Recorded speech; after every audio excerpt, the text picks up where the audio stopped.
عاشق اینقدر ساخته همیشه با خودم میگم چرا روزگار من خوش کرده، چرا به هم نمیخنده، چرا اونی که میخوام پیشم هم نمیگرده. خدایا خودت یه کاری کن دیگه برا سر ببرم، خدایا اونو پیشم برگردون، خدایا اون فقط مال منه، همه دنیای منه، اون تنها یار منه.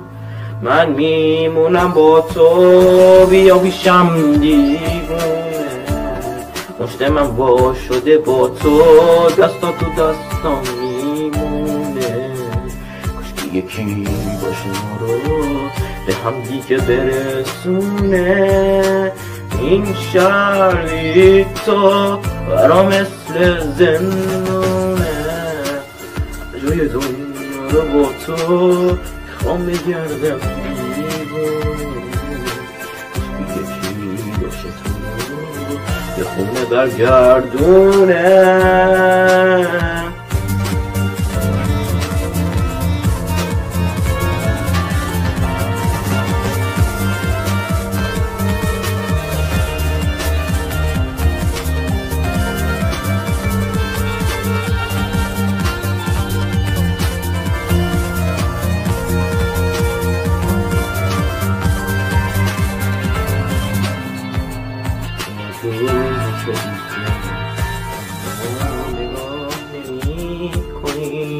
برای دیدن هم حتی یکم تلاش نمی کنیم، میاد اون روزی که از هم جدا شدیم، برای جدایمون همو نمیبینیم.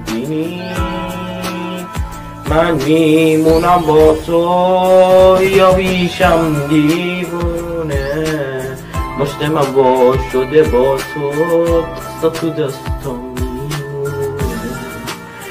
یکی باشه ما رو به هم دیگه برسونه، این شهری تو برا مثل زنونه، هر جای دنیا رو با تو میخوام بگردم دیوونه.